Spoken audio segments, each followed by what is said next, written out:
जय हिंद दोस्तों, कैसे हो आप सभी लोग। उम्मीद है मस्त और बिंदास होंगे और अपनी पढ़ाई को बहुत अच्छे से कर रहे होंगे। अपना जो लास्ट का सेशन हुआ था उसमें मैंने आपको जो ऑर्थो सेंटर है उसका बेसिक, ऑर्थो सेंटर की पोजीशन बहुत अच्छे से कंप्लीट करवाने की कोशिश की थी। उम्मीद है आपको बहुत अच्छे से समझ में भी आया होगा, आपने उसको प्रॉपर तरीके से नोट किया होगा और उसका रिविजन भी किया होगा। आज के सेशन में अपन समझेंगे कि जो ऑर्थो सेंटर है, ऑर्थो सेंटर से कैसे कॉन्सेप्ट बनते हैं, कैसे क्वेश्चन क्रिएट होते हैं और कैसे एक एग्जामिनर लैंग्वेज को मॉडिफाई करता है और एग्जाम में क्वेश्चन को क्रिएट करता है। बहुत शानदार तरीके से सीखेंगे। बहुत ही छोटा टॉपिक है। अपने 2 सेंटर्स कंप्लीट हो चुके हैं, इन सेंटर और सरकम सेंटर। तीसरा सेंटर अपन पढ़ रहे हैं ऑर्थो सेंटर, जिसका मैं बेसिक आपको कंप्लीट करवा चुका हूं कि अगर आप किसी ट्रायंगल का ऑर्थो सेंटर फाइंड करना चाहते हो तो आपको ट्रायंगल की तीनों ऊंचाइयों का इंटरसेक्ट पॉइंट फाइंड करना होगा। वो कैसे निकलेगा? अगर आप ट्रायंगल की तीनों वर्टेक्स से उनकी अपोजिट साइड पर परपेंडिकुलर डालते हो तो, या आप हिंदी में बोलोगे लंब खींचते हो, तो आपके तीनों परपेंडिकुलर जिस कॉमन पॉइंट पर इंटरसेक्ट करते हैं वो पॉइंट आपका क्या कहलाता है? वो आपका ऑर्थो सेंटर कहलाता है। एक कॉन्सेप्ट मैंने आपको कल के सेशन में बताया था। अगर कोई नया है तो उससे गुजारिश करेंगे कि वो लास्ट का सेशन जरूर देखे, उसके बाद यहां से वो कंटिन्यू करे, क्योंकि उसको अगर हर एक कॉन्सेप्ट को, हर एक जो लॉजिक है उसके पीछे उसको समझना है तो उसके लिए हर एक रिदम उसके लिए जरूरत है। यानी कि वो कोई ना कॉन्सेप्ट ना कोई स्किप कर सकता है, ना कोई कॉन्सेप्ट ना कोई लॉजिक। यानी कहने का मतलब ये है कि आपको हर एक जो डाटा है, हर एक कॉन्सेप्ट है, हर एक लॉजिक को बहुत अच्छे से पढ़ना होगा, उसको नोट भी करना होगा और उसका रिवीजन भी करना होगा। ठीक है, तो आगे बढ़ेंगे अपन। कल ही अपन सीख चुके हैं और मैंने ऑर्थो सेंटर की पोजीशन भी बता दी थी कि एक्यूट एंगल ट्रायंगल के अंदर जो एक्यूट एंगल ट्रायंगल होगा उसमें ऑर्थो सेंटर ट्रायंगल के अंदर होगा। राइट एंगल ट्रायंगल में 90 वर्टेक्स के ऊपर होगा और ऑब्टूज एंगल ट्रायंगल में जो ऑब्टूज एंगल है उसके नीचे की साइड होगा। ठीक है, एक कॉन्सेप्ट मैं आपको कल करवा चुका हूं। अब नेक्स्ट कॉन्सेप्ट को सीखेंगे। नेक्स्ट कॉन्सेप्ट क्या है, बहुत ध्यान से सुनना। सबसे पहले मैं आपको डायग्राम से समझाऊंगा, डायग्राम से समझने की कोशिश करना।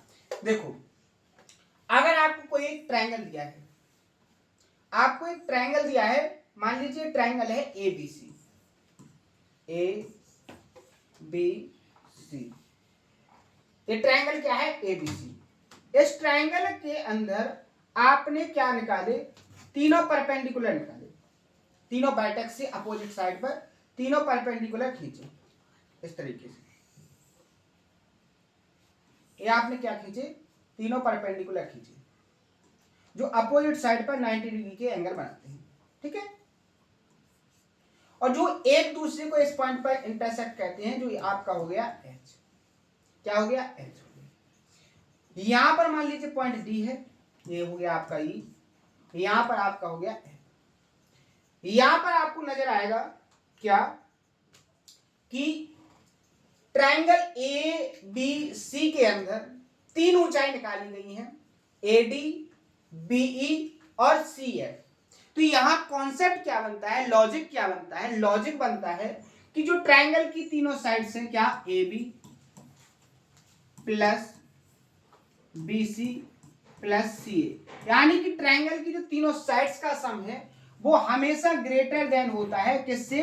ट्रायंगल की तीनों हाइट से। क्या हो जाएगा? AD plus BE plus CF।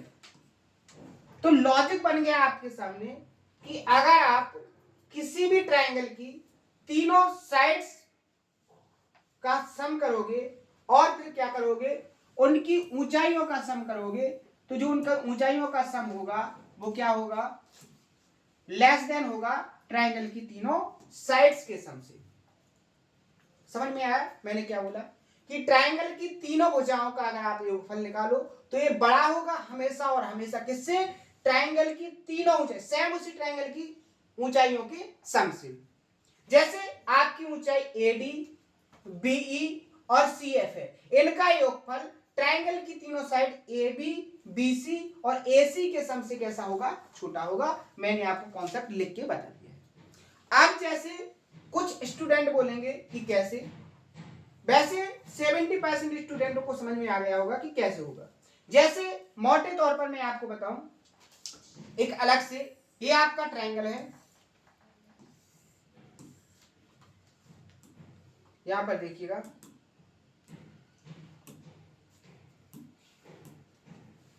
मैंने आपके सामने ये यहां ट्रायंगल बनाया, ठीक है, ट्रायंगल बनाया है और इस ट्रायंगल के अंदर मैंने ये परपेंडिकुलर खींचा। परपेंडिकुलर का मतलब क्या है, यहां 90 डिग्री का एंगल बनाया। तो मैं आपसे पूछूं कि ये जो परपेंडिकुलर है, तो यहां पर एक राइट एंगल ट्रायंगल बनेगा कि नहीं बनेगा? कौन सा? देखो ये वाला, ये जो यहां पर है, यहां पर एक राइट एंगल ट्रायंगल ये बन गया और एक राइट एंगल ट्रायंगल ये बन गया। बन गया कि नहीं बन गया? अब मैं आपसे पूछूं कि ये वाली जो साइड है, इसकी लेंथ इस हाइपोटेनियस हो जाएगा, इससे छोटी होगी कि नहीं होगी? समझना ध्यान से मैंने क्या बोला। यहां पर ये जो राइट एंगल ट्रायंगल बन गया, यहां पर ये जो लेंथ है, ये वाली लेंथ, इसकी जो लेंथ है वो इस लेंथ से छोटी होगी कि नहीं होगी? होगी कि नहीं होगी? समझ में आया? बिल्कुल होगी। तो इसी तरीके से आप देखो, यहां पर ADC ये 90 डिग्री का एंगल है कि नहीं? बिल्कुल है। यहां भी 90 डिग्री का एंगल बनाएगा। तो यहां पर देखो, जो AB की लेंथ होगी वो AD से कैसी होगी? बड़ी होगी। यानी यहां पर AB बड़ा होगा आपका AD से, ठीक है। आगे इसी तरीके से आप देखो, ट्रायंगल कौन से? ट्रायंगल BEC में, ट्रायंगल BEC में यहां पर ये भी राइट एंगल ट्रायंगल बना। तो यहां पर BE की लेंथ BC से छोटी होगी कि नहीं होगी? तो यहां आप लिखोगे जो BC की लेंथ होगी वो BE से कैसी होगी? छोटी। तीसरा ट्रायंगल देखो आप, ट्रायंगल AFC में यहां भी एक समकोण त्रिभुज बना है। तो यहां पर जो CF है, CF की जो लेंथ है वो AC से छोटी होगी कि नहीं होगी? यानी AC आपकी बड़ी होगी और CF आपका कैसा होगा? छोटा होगा। अगर आप इन तीनों को ऐड कर दोगे, अगर आप इन तीनों को जोड़ दोगे तो आपको रिजल्ट क्या मिलेगा? रिजल्ट मिलेगा आपको AB plus BC plus CA greater than AD plus BE plus CA। और यही मैंने आपको यहां कंप्लीट करवाया। तो सबसे पहले मैं आपको क्या करता हूं, कॉन्सेप्ट राइट करवाता हूं कि आपको वो कॉन्सेप्ट याद हो जाए, क्योंकि बहुत सारे ऐसे स्टूडेंट हैं जिनकी माइंड की क्षमता नहीं है कि वो कॉन्सेप्ट का प्रूफ समझ सके। तो मैं उनको बिल्कुल फ्री करना चाहता हूं कि आप कोई टेंशन ना ले, आप केवल कॉन्सेप्ट को भी याद कर ले, उतने में भी आपका काम चल सकता है। लेकिन जो थोड़े इंटेलिजेंट बच्चे हैं, जो जानना चाहते हैं कि ये कॉन्सेप्ट बना तो कैसे बना, अगर वो खुद कॉन्सेप्ट को क्रिएट करना सीखना चाहते हैं, तो उनके लिए मैं बाद में फिर क्या करता हूं, प्रॉपर तरीके से प्रूफ भी बताता हूं। ठीक है, कंप्लीट? यहां तक समझ में आया? तो कॉन्सेप्ट हो गया अपना क्या, कि अगर आप किसी ट्रायंगल के अंदर तीनों हाइट्स निकालोगे तो उन तीनों हाइट्स का जो सम होगा वो ट्रायंगल की तीनों साइड्स के सम से कैसा होगा? छोटा होगा। डायरेक्ट स्टेटमेंट पे पूछा गया क्वेश्चन है, अभी मैं आपको विद प्रूफ के साथ समझाऊंगा। जैसे यहां पर देखो, क्वेश्चन को एग्जामिनर ने कैसे पूछा था, एक क्वेश्चन भी बहुत लॉजिकल तरीके से पूछा था, समझो। देखो उसने क्या कहा है कि यदि किसी त्रिभुज में लंब केंद्र इसकी एक भुजा पर है, तो आपको चार ऑप्शन दिए गए हैं, कौन सा ऑप्शन आपका सही होगा। अब आपको पता होना चाहिए किसी भुजा पर है, अगर ऑर्थो सेंटर आपका किसी साइड पर है, वो केवल एक ही ट्रायंगल में हो सकता है, राइट एंगल में, क्योंकि यहां पर ये भुजा है और यहां पर इसका भुजा है, तो यहां पर कहां पर आ जाएगा? ये वर्टेक्स पर। तो यहां पर केवल ऑप्शन नंबर ए करेक्ट हो जाता है कि जो ऑर्थो सेंटर है वो लाई ऑन वर्टेक्स। कहां पर करेगा? केवल एक ही कंडीशन है कि लंब केंद्र कहां पर लाई करेगा? वो वर्टेक्स पर लाई करेगा। क्लियर? किसी को दिक्कत? तो स्टेटमेंट से भी डायरेक्ट क्वेश्चन क्रिएट होते हैं, और अगर आपको उसकी बेसिक लैंग्वेज नहीं आएगी तो आप ऐसे क्वेश्चन को सॉल्व नहीं कर सकते। ठीक है, इसलिए मैं आपको basic language, basic concept, basic information, हर एक तरीके से जितने भी टाइप के उसमें की पॉइंट्स निकलेंगे, हर एक की पॉइंट को मैं आपको कंप्लीट करवाने की कोशिश करता हूं। ठीक है, समझ में आ गया? आगे बढ़े, नेक्स्ट क्वेश्चन। यहां पर देखो, किसी त्रिभुज में तीनों शीर्ष लंब यानी कि किसकी बात हो रही है, हाइट की। तीनों शीर्ष लंबों की लंबाई का जो योगफल है वो सदैव क्या होता है, ट्रायंगल की तीनों साइड से लेस देन होता है। कैसा होता है, लेस देन होता है। तो यहां पर ऑप्शन नंबर बी क्या हो जाएगा, करेक्ट आंसर, क्योंकि less than the sum of all three sides. देखो ये बताया था हमने, ये वाला मैंने अभी कंप्लीट करवाया। तो इस स्टेटमेंट से भी क्वेश्चन क्रिएट होते हैं। तो आप लोगों को हर एक तरीके से कंप्लीट करवा रहा हूं कि कुछ भी छूटे ना तो कॉन्सेप्ट, ना उस कॉन्सेप्ट पर जितने भी टाइप की लैंग्वेज बने वो, हर एक कॉन्सेप्ट आपका कंप्लीट होना चाहिए। ठीक है, क्लियर है। आगे अब दूसरा कॉन्सेप्ट, दूसरा कॉन्सेप्ट क्या है, यहां पर देखिए मैंने आपके सामने एक ट्रायंगल बनाया, ध्यान से समझना। ट्रायंगल हो गया आपका ए बी सी, ए बी सी एक ट्रायंगल हो गया। आप यहां पर बात करेंगे ऑर्थो सेंटर की, तो क्या हो जाएगा, इनकी तीनों की हाइट निकालो। मैंने ये हाइट निकाली, ठीक है, तीनों की हाइट निकाली, जो आप देख रहे हो यहां एक दूसरे को इंटरसेक्ट कर रहा है, ये आपका क्या हो जाएगा, एच हो जाएगा। क्लियर। अब आप एक बात बताइए कि आपको मैंने इन सेंटर में कॉन्सेप्ट बताया था कि इन सेंटर पर बना एंगल क्या होता है, 90 plus theta by 2, opposite angle का आधा सम करना है। सर्कम सेंटर के अंदर मैंने बताया था कि वर्टेक्स पर बने एंगल का दोगुना होता है। इसी तरीके से आपका जो ऑर्थो सेंटर पर कौन सा एंगल, ये वाला, यहां पर जो एंगल बन रहा है इसकी वैल्यू क्या होगी। अगर मैं आपसे पूछूं कि इस एंगल की वैल्यू क्या होगी, तो क्या आपको कोई लॉजिक लगा पाएगा कि इस एंगल की वैल्यू होगी क्या। बेसिकली कोई इस एंगल की वैल्यू को बता सकता है कि क्या होगी। बिल्कुल आपको लॉजिक नजर आ गया होगा कि यहां पर देखोगे ये आपका क्या है, 90 डिग्री का एंगल, ये भी आपका 90 डिग्री का एंगल, ठीक है। तो यहां पर जो एंगल बनता है उसकी जो वैल्यू होती है वो होती है 180 माइनस थीटा। क्या होती है, 180 माइनस थीटा। यानी कि जो एंगल बी एच सी पर बनेगा उसकी जो वैल्यू होगी वो 180 माइनस थीटा। और ये थीटा कहां का एंगल है, आपके यहां का। अगर वर्टेक्स पर ये यहां पर थीटा एंगल बना है तो आपका बी एच सी यानी कि ऑर्थो सेंटर पर जो एंगल बनेगा 180 माइनस थीटा है। और थीटा है क्या, थीटा इस एंगल के अपोजिट में जो एंगल है उसकी वैल्यू है। क्लियर है, समझने की कोशिश करना। यहां पर आप देखो कैसे, जिसको समझना है कि कैसे, तो आप यहां पर देखो ए, यहां पर मान लो आपका डी और यहां पर ई, तो यहां पर ए डी एच ई एक क्वाड्रिलेटरल बना है। इस क्वाड्रिलेटरल के अंदर देखो, अभी साफ नहीं दिखेगा आपको, आप देखो मैं बिल्कुल क्लियर दिखाना चाहता हूं। यहां देखो, अगर मैं इसको हटा दूं,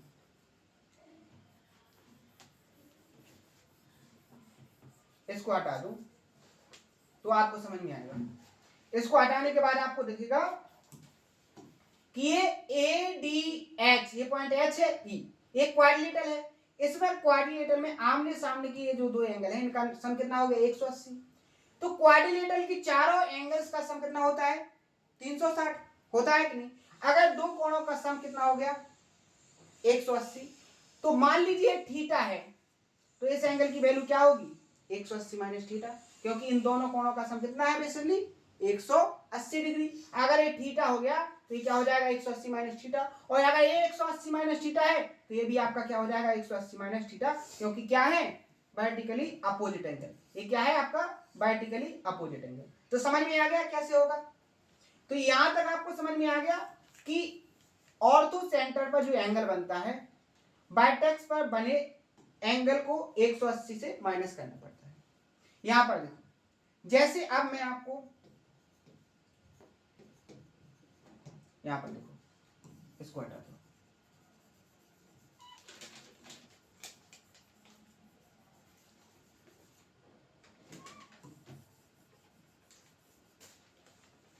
इसको भी हटा दो। यहाँ देखो, यहाँ देखो, ये भी आपका ऑर्थो सेंटर पर एंगल बना है, ये वाला, ये भी आपका ऑर्थो सेंटर पर एंगल बना है। तो यहां पर आपका बी एच सी की वैल्यू क्या होगी, 180 माइनस थीटा। इसी तरीके से मैं आपसे पूछूं, अगर इस थीटा की जगह पर आप यहां पर क्या कर लो, ए कर लो, 180 माइनस ए, यहां पर क्या हो जाएगा 180 माइनस ए। बेहतर तरीके से आपको समझ में आएगा, ठीक है। यहाँ अगर मैं आपसे पूछूं ए एच सी पर बना angle A H C equal to क्या हो जाएगा, 180 माइनस 180 माइनस इसके अपोजिट में जो वर्टेक्स है उसका माइनस करूंगी, ठीक है। कैसे आया मैंने आपको बता दिया। तीसरा, अगर मैं पूछूं A H B, angle A H B, तो क्या हो जाएगा 180 माइनस सी। तो यहां से आपको बहुत ही इंपॉर्टेंट कॉन्सेप्ट निकल के आ गया है कि ऑर्थो सेंटर पर जो बना एंगल होता है वो क्या होता है, 180 माइनस बाइटेक्स पर बना एंगल। क्लियर है, समझ में आ गया। प्रूफ भी मैंने आपको बता दिया और आपको तीनों कॉन्सेप्ट भी बता दिए। अब इस पर देखो क्वेश्चन कैसे क्रिएट होते हैं, एग्जामिनर ने कैसे पूछे थे। यहाँ पर देखो डायग्राम बनाने की बिल्कुल जरूरत नहीं पड़ेगी। यहाँ अधिक कोण त्रिभुज है जिसमें एबीसी एंगल ए की वैल्यू कितनी है, अधिक कोण है, तथा ओ लंब केंद्र है, ठीक है। वो क्या है आपका लंब केंद्र है। तो बीओसी पर जो एंगल बना है यानी लंब केंद्र यानी सर्कम ऑर्थो सेंटर पर बना एंगल कितना है, 54। और आपको बीएसी की वैल्यू को फाइंड करना है, यानी कि ऑर्थो सेंटर पर बना एंगल बीओसी की वैल्यू बेसिकली होगी क्या, 180 माइनस बाइटेक्स पर बना एंगल क्या हो जाएगा, बीएसी, ठीक है। इसकी वैल्यू है कितनी, 54। Angle 180 minus angle BAC, BAC इस तरफ आएगा, इससे माइनस होगा, 180 से 54 जाएंगे तो कितने बचेंगे, एंगल बीएसी की वैल्यू आ जाएगी आपकी 126। और ऑप्शन नंबर आपका यहाँ पर बी क्या हो जाएगा, करेक्ट आंसर। तो ऐसे आपको क्वेश्चन के आंसर निकालना है। तो कॉन्सेप्ट भी बताया मैंने, कॉन्सेप्ट का क्वेश्चन, एक क्वेश्चन और करेंगे, ठीक है। यहां पर देखो ट्रायंगल एबीसी है, देखो ट्रायंगल एबीसी है, ये हो गया A B C. Triangle ABC में ए बी और सी से खींचे गए लंब डी ई एफ विपरीत भुजाओं को मिलते हैं। देखो कैसे, यहां वर्टेक्स ए से लंब खींचा गया है, ठीक है, वर्टेक्स बी से लंब खींचा गया है, वर्टेक्स सी से लंब खींचा गया है, ठीक है। यहां पर ए 90 डिग्री का एंगल है, ए 90 डिग्री का और ए भी 90 डिग्री का। यहां पर बी सी पर ए वर्टेक्स खींचा गया वो डी पर मिलता है, यहां पर ई पर मिलता है और यहां पर एफ पर मिलता है। आगे देखो एडीबी और सीएफ बिंदु पी पर मिलते हैं, यहाँ जो पॉइंट है ये यहाँ पर पी पर मिलते हैं, ठीक है। Angle EPD, angle EPD, angle देखो डीबी पर मिलता है, बी से किधर, तो यहाँ पर एंगल कौन सा, ईपीडी, बाई से ईपीडी, ईपीडी, ईपी और डी, ये जो एंगल है ये कितना है, 122 है, ठीक है। अब ये आपको 122 दिया है, ठीक है। आगे देखो एंगल बी ए और बी के द्विभाजक बिंदु क्यू पर मिलते हैं, तो आपको ए क्यू बी का जो वैल्यू है वो फाइंड करना है। यहां देखो दो कॉन्सेप्ट उसने लगा दिए हैं। सबसे पहले मैं आपसे जो पूछूं वो उसका जवाब दो। अगर मैं इस एंगल की बात करूं कि ये एंगल क्या होगा, तो क्या आपको बता दोगे, बिल्कुल। यहाँ ये 90, ये 90, तो ये जो एंगल होगा वो क्या होगा, 180 में से इसको माइनस करोगे, क्योंकि क्वाड्रिलेटरल के चारों एंगल का सम कितना होता है, 360। दो कोणों का सम 180 हो गया, तो अब बचे दो एंगल का सम 180 होगा। अगर आपको इसकी वैल्यू 122 दी गई है तो ये क्या हो जाएगा आपका, 180 से आप क्या करोगे 122 को माइनस, तो क्या हो जाएगा 8 और यहाँ क्या आ जाएगा 5, यानी ये आ जाएगा आपका आंसर। अब आपको जो ये एक्स्ट्रा चीजें दी गई थी सबको हटा दो, इन सबको हटा दो, इनकी अब कोई जरूरत नहीं। अब आगे पढ़ेंगे अपन क्वेश्चन को, ठीक है। इन सबको आपने हटा दिया, यहां से रिमूव कर दो, इसकी कोई जरूरत। अब देखो आगे उसने कहा है कि एंगल ए और एंगल बी का बाइसेक्टर, ये हो गया एंगल ए का बाइसेक्टर, ये हो गया एंगल बी का बाइसेक्टर, ठीक है। ये दोनों एक दूसरे को क्यू पर इंटरसेक्ट करते हैं, तो ये पॉइंट आपका बेसिकली होगा क्या, इन सेंटर, क्योंकि एंगल बाइसेक्टर से बना जो कॉमन पॉइंट पर होता है वो क्या होता है, इन सेंटर। और इन सेंटर पर उसने एंगल की वैल्यू पूछी है, तो इन सेंटर पर बना एंगल क्या होता है 90 प्लस अपोजिट वर्टेक्स पर बना आधा कितना है 58 का आधा। तो आप यहाँ पर देखोगे क्या हो जाएगा 90 प्लस 29, तो क्या हो जाएगा आपका 119 डिग्री, और ऑप्शन नंबर बी यहाँ पर हो जाएगा आपका करेक्ट आंसर। तो ऐसे एग्जामिनर क्वेश्चन को क्रिएट करता है। तो मैंने आपको ऑर्थो सेंटर में जो बेसिक कॉन्सेप्ट थे दोनों कंप्लीट करवा दिए और दोनों पर क्वेश्चन की प्रैक्टिस करवाई। सबसे पहले ये कि ट्रायंगल की तीनों साइड्स का सम उसकी हाइट से कैसा होता है, ग्रेटर देन होता है, उस पर कैसे क्वेश्चन पूछे गए वो भी बताया, ठीक है, 2 क्वेश्चन। इसके बाद ऑर्थो सेंटर पर कितने डिग्री का एंगल बनता है उसको कैसे फाइंड करें, उसका फॉर्मूला क्या है, उसका बेसिक क्या है और उसका प्रूफ क्या है, चारों चीजें मैंने आपको कंप्लीट करवाई है, उस पर क्वेश्चन की प्रैक्टिस भी करवाई है। यहां से आगे के जो कॉन्सेप्ट है उसको अपन कल सीखेंगे और कल अपन क्या करेंगे, इनके क्वेश्चनों की प्रैक्टिस करेंगे। तो आज के सेशन में अगर कोई डाउट हो तो उसको कमेंट बॉक्स में बताएं, आपके हर एक डाउट को सॉल्व किया जाएगा। तो मिलते हैं नेक्स्ट सेशन में इसी जोश और उम्मीद के साथ। थैंक यू, धन्यवाद।